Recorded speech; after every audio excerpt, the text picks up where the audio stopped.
ont besoin de vous. Il faut le savoir. Donc, quel effort je fais pour vivre avec cette personne? Si ma femme est acariâtre, oui, elle est acariâtre, mais elle a d'autres qualités dont je peux profiter. Peut-être que quand elle va accoucher, elle accouche toujours facilement. Donc, je n'ai pas de problème de césarienne, je n'ai pas de grosses dépenses à faire. Mais à l'opposé, elle est acariâtre. Bon, je gère. Je gère. Et puis, ma position est peut-être mieux que celui qui n'a pas à gérer une femme acariâtre, mais qui est toujours sur le qui-vive quand sa femme va accoucher. Parce qu'il y a des rides de césarienne. On ne peut pas tout avoir dans la vie, monsieur le directeur. On ne peut pas tout avoir. Les gens veulent tout avoir. C'est pour ça qu'ils ont des problèmes.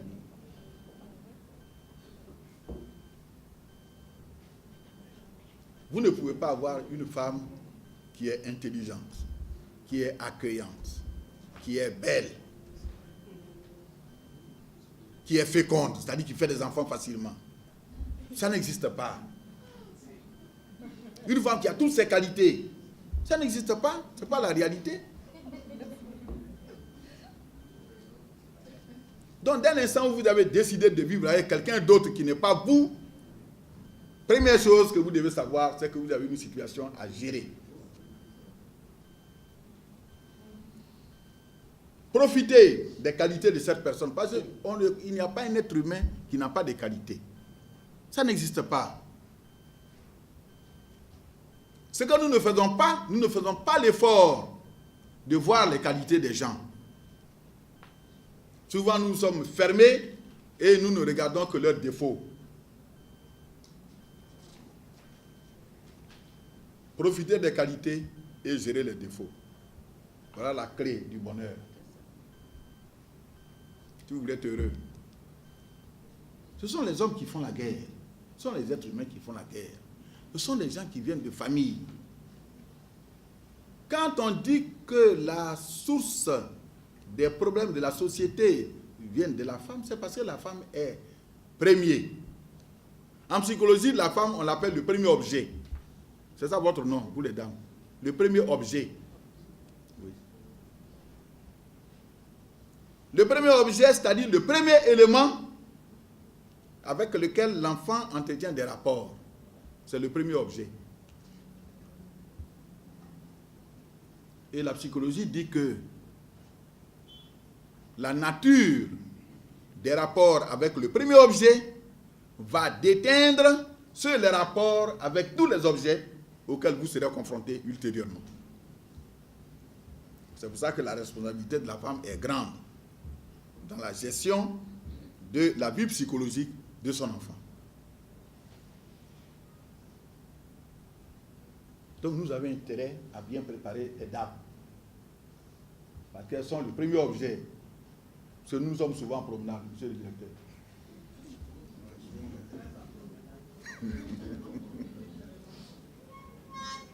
Nous avons donc des raisons d'affirmer que l'humilité est la plus grande des vertus. L'humilité. Parce qu'elle suppose la connaissance de soi. Les gens qui ne sont pas humbles, ce sont des gens qui ne font pas l'effort de se connaître et qui ne se connaissent pas.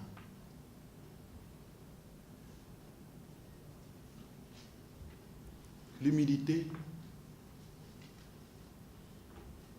c'est la vertu qu'il nous faut si nous voulons voir la paix arriver. Dans la famille d'abord. Vous avez des gens, monsieur le directeur, qui ne sont pas en paix dans leur famille et qui parlent de la paix. Ils ne sont pas qualifiés.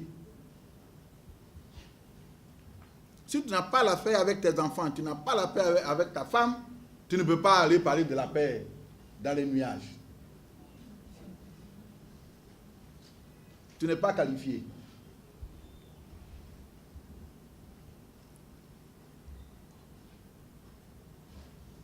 Donc, notre première préoccupation, c'est étudier les éléments pour l'avènement de la paix. Mais vous avez bien compris que ces éléments vont mettre un point d'honneur à étudier les premiers rapports entre l'enfant et sa mère. C'est pour ça, monsieur le directeur, comme vous l'avez souhaité, si vous faites un module sur la paix, ce module ne peut pas se passer d'un chapitre qu'on appelle les carences affectives. C'est-à-dire ce qui manque à l'enfant dans ses premiers rapports avec la mère. Parce que toutes les pathologies que nous allons développer trouvent leur source dans ces rapports. Donc, premier élément, connaissance de soi. Deuxième élément, connaissance des conflits.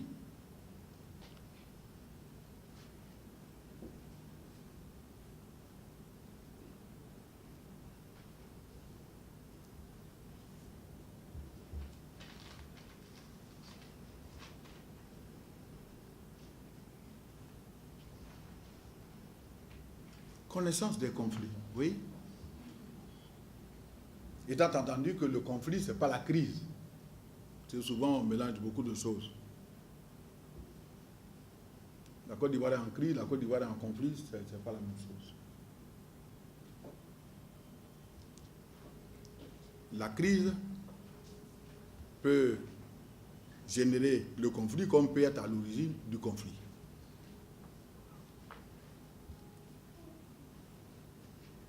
Une crise. Vous êtes à la douane. Pour les économistes, c'est quand le système qu'on a mis en place ne peut plus fonctionner. Il y a un dysfonctionnement du système qui a été mis en place. Par exemple, la douane, je suppose que vous avez des rapports avec les impôts. Bon, il faut qu'il y ait fluidité dans vos rapports. S'il n'y a pas ça, la douane ne peut pas tourner. On va parler de crise. Il y a conflit. Si monsieur le directeur de la douane est opposé à monsieur le directeur des impôts, là c'est un conflit. Donc il faut connaître les conflits. Mais même les conflits là, ils sont nombreux et ils sont de toutes sortes. Il y a les conflits qui relèvent même de la personnalité de l'être humain. Avant d'aller chercher les conflits avec les autres. Je peux être en conflit avec moi-même.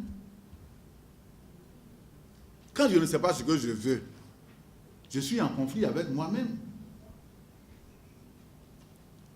Dans mes choix, quand je ne suis jamais satisfait parce que je veux une chose et son contraire en même temps, je suis en conflit avec moi-même. Donc souvent, on met une croix sur les conflits qu'on a avec nous-mêmes pour penser aux conflits avec les autres, lesquels conflits sont souvent généralement créés de toutes pièces. C'est l'ignorance qui fait qu'on a des conflits à la maison. C'est l'ignorance qui fait que les choses évidentes, que tout le monde doit pouvoir comprendre, ces choses-là sont source de conflits. C'est l'ignorance. Donc, madame, ce que nous avons à faire, c'est créer les conditions pour que nous soyons moins ignorants. C'est pour ça que je salue cette initiative. Parce que les pays développés, les grands pas qu'ils ont faits, ça vient du désir d'apprendre quelque chose. Samedi, vous aurez pu aller au village, certaines aller en villégiature, vous prenez votre samedi, vous venez vous asseoir pour apprendre quelque chose. Mais la journée, c'est comme ça que la journée est gagnée. Si chacun se disait, qu'est-ce que j'ai fait de ma journée aujourd'hui? Est-ce que j'ai appris quelque chose? Est-ce que j'ai appris quelque chose? Parce que la plupart des conflits viennent de l'ignorance que nous ne voulons pas accepter. Nous ne voulons pas admettre que nous sommes ignorants. Mais si nous mettions un point d'honneur à répondre à la question, qu'est-ce que j'aime faire de ma journée aujourd'hui? Est-ce que j'ai appris quelque chose aujourd'hui? On aurait moins de problèmes avec les autres. C'est pour ça que, finalement, je crois que le philosophe qui disait « Nul n'est méchant volontairement », il a raison. Donc, cherchons à savoir, cherchons à apprendre et nous ne serons pas méchants. Nous ne serons pas méchants. Vous savez, monsieur le directeur, toutes les maladies de stress même que nous avons viennent de ce qu'on se met souvent en colère et on ne dort pas bien. On se met en colère et on ne dort pas bien. Je vais vous raconter une petite histoire. Mon épouse était fâchée avec moi et elle a préparé une sauce pimentée. Et elle le disait aux enfants. Elle disait, fais une sauce pimentée, il va voir aujourd'hui. Donc, elle a fait la sauce pimentée et je rentre le soir, je découvre la sauce. Bon, déjà, j'ai senti un peu le piment. Et ma première réaction, ça a été, ah, dis donc, aujourd'hui, je me retrouve dans mon enfance, parce que quand on était au village, on mangeait les sauces pimentées. Donc, j'ai dit, mais c'est merveilleux, aujourd'hui, au moins, je vais manger comme au village. Une bonne sauce pimentée. Et ma fille a couru dans la chambre pour dire à sa mère, mais tu sais ce que papa est en train de dire? Elle dit non. Il dit, mais il est heureux. Il dit que tu as fait une bonne sauce. Bon. Et voilà. J'ai retourné la situation. Parce que j'ai reconnu mon tort et j'ai reconnu qu'elle avait fait ça pour apaiser un peu sa colère. Donc j'ai accepté la sanction, mais je l'ai retournée. Je l'ai retournée. À la fin, elle a vu que ce n'était pas la peine de préparer encore des sauces pimentées. Parce qu'elle croyait me faire mal, alors qu'elle me faisait plaisir. Elle ne cherche pas à connaître les autres. Connaître les autres, créer les conditions de les accepter. Si vous ne connaissez pas quelqu'un, vous ne pouvez pas l'aimer. Ce qu'on appelle généralement l'amour qui n'est qu'une réaction instinctuelle. Ce n'est pas ça qui est l'amour. Bah, ici, c'est ça, on va dire que les boucs et les bœufs aussi qui se promènent sont amoureux. Ce n'est pas ça qui est l'amour. Aimer quelqu'un véritablement, c'est accepter ce qu'il est. C'est accepter de l'aider à s'améliorer dans son comportement. Mais même physiquement, en lui donnant des moyens.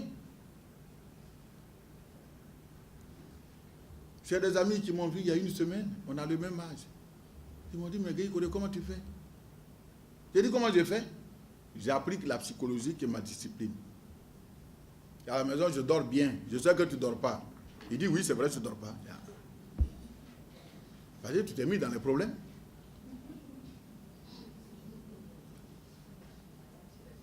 Parce que tu t'es créé des besoins que tu ne peux pas assouvir. Tu ne peux pas dormir.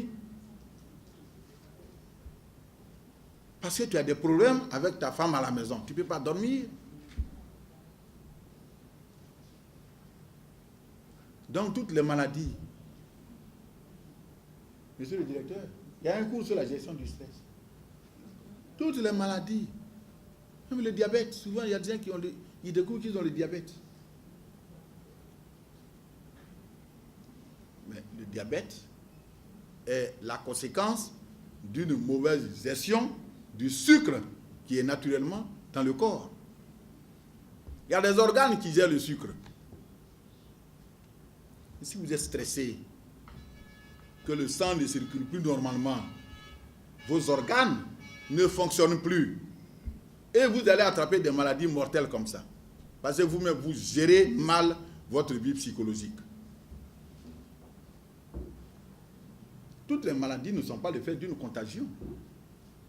Il y a des maladies qui sont le fait d'un choc subi par le corps. savez, nos organes internes, qui sont des organes vitaux. Là, il dit, il a 47 ans. J'ai dit, mais tu es un petit. Il dit, comment ça, monsieur? Je suis petit. Il dit, oui, tu es petit. Moi, j'ai 65 ans. Il dit, ah bon? Vas-y, il paraissait plus vieux que moi, il était fatigué. Il était fatigué. Peut-être parce qu'il n'a pas suffisamment d'argent, comme il voudrait en avoir. Mais surtout parce qu'il ne sait pas gérer les rapports qu'il a avec ses voisins. L'ignorance est une mauvaise chose, madame. C'est notre pire ennemi, l'ignorance. Alors que nous avons beaucoup d'occasions pour nous instruire. Moi, je ne vais jamais dans mes toilettes sans un livre. Jamais. Je ne mets pas moins de 20 minutes là-bas. Et je prends un livre.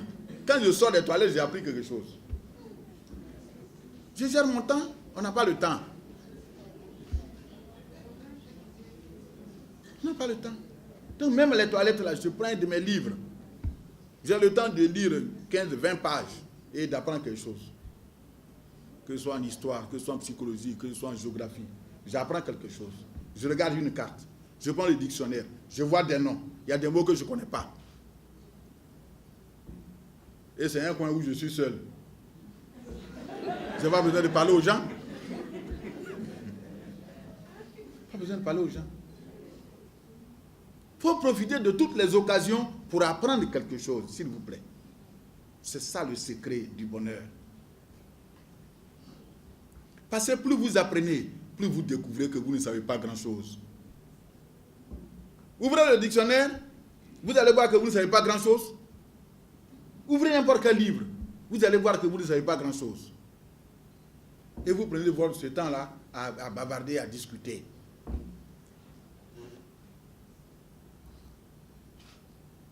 À parler avec des gens qui eux-mêmes ne savent pas grand-chose.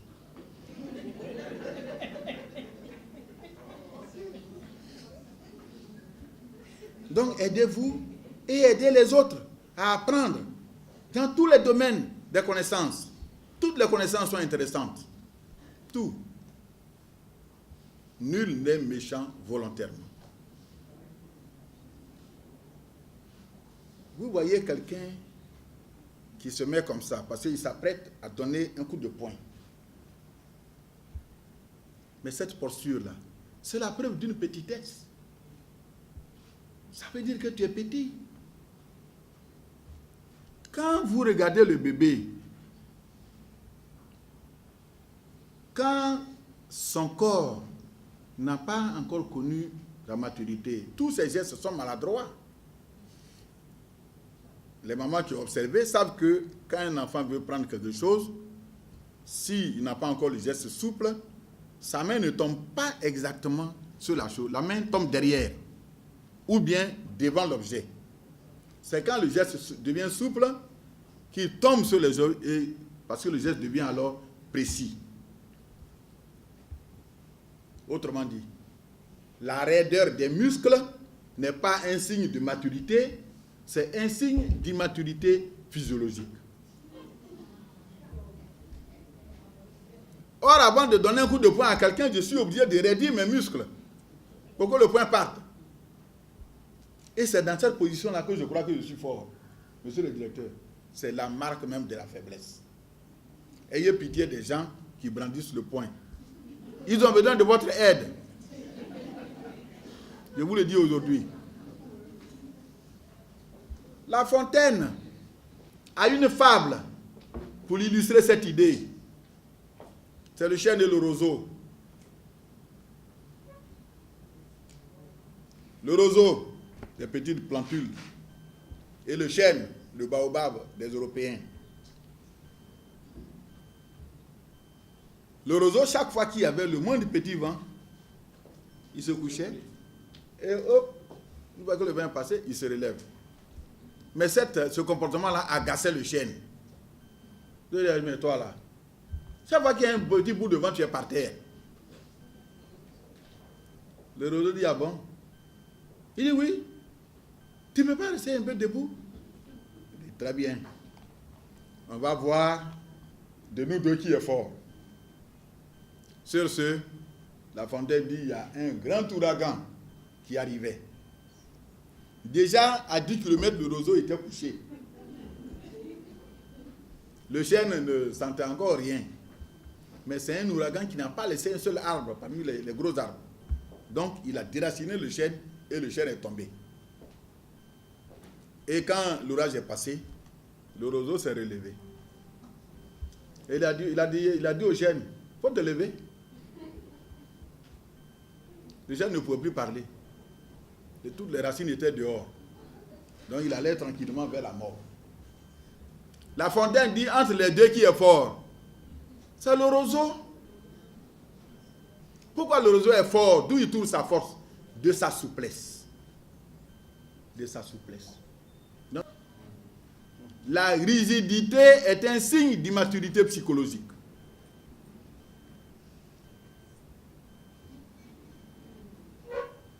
Les gens qui disent ça, moi, jamais. Il ne faut pas dire ça. Quand tu es un être humain, il ne faut pas dire ça. Parce que tu n'as pas les moyens même de soutenir ton jamais là.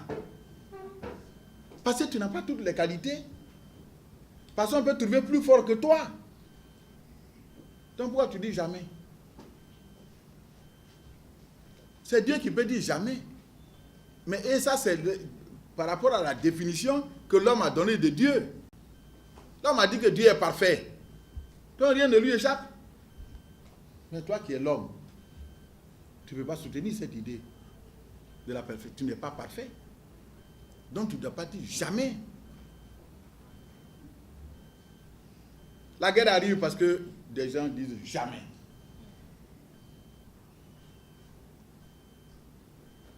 Moi, jamais, tu ne peux pas me plier.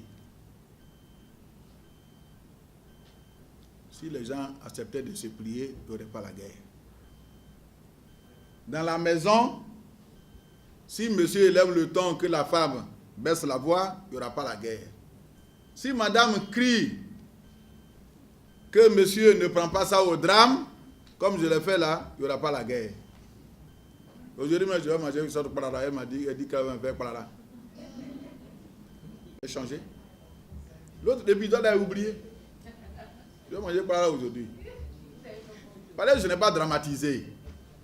Le conflit qui aurait pu se prolonger pendant un mois, j'ai coupé court. Mais faites comme ça, au lieu de vous mettre dans des histoires inutiles. Acceptez que vous pouvez avoir tort. Acceptez que vous n'avez pas toujours raison. Monsieur le directeur, j'ai déjà entendu des femmes dire, moi même si j'ai tort là, je ne peux pas demander pardon. J'ai déjà entendu ça. Il y a des femmes en Côte d'Ivoire, elles disent qu'elles ne peuvent pas. Ça ne veut pas sortir de leur bouche que j'ai tort. C'est bien que vous le sachiez. Mais il ne faut pas l'obliger à dire ce qu'elle ne peut pas supporter de dire. Reconnaître ouvertement qu'elle a tort et qu'elle te demande pardon, elle ne peut pas faire ça. Il faut laisser. Il faut laisser si ça passe. Quand tu as fait un plat succulent, c'est qu'on entend de demander pardon. Il faut accepter ça. Il y a la guerre parce qu'il y a des gens qui disent tant que tu n'as pas dit ça, voilà ce qui va arriver. Pourquoi? On peut le dire autrement. Accepter donc l'idée qu'il y a plusieurs formes d'expression. Il faut accepter ça. Il n'y a pas que la forme d'expression que vous avez choisie qui est la forme parfaite. Les êtres humains sont différents et ils ont plusieurs façons de s'exprimer. Quand votre mari est content, vous qui le connaissez, vous savez qu'il est content. Les hommes n'ont pas les mêmes façons d'exprimer leur joie. Il y a des gens qui donnent l'argent. Il y a des gens qui donnent des pagnes. Il y a des gens qui ont envie de parler. Je ne vais pas tout citer. Quand on est joyeux, ce qu'on peut faire. Mais ce qu'il faut retenir, c'est la diversité des formes d'expression. Il ne faut pas privilégier, il ne faut pas croire qu'il y a une forme privilégiée d'expression de la tristesse ou de la joie. Il y a plusieurs formes.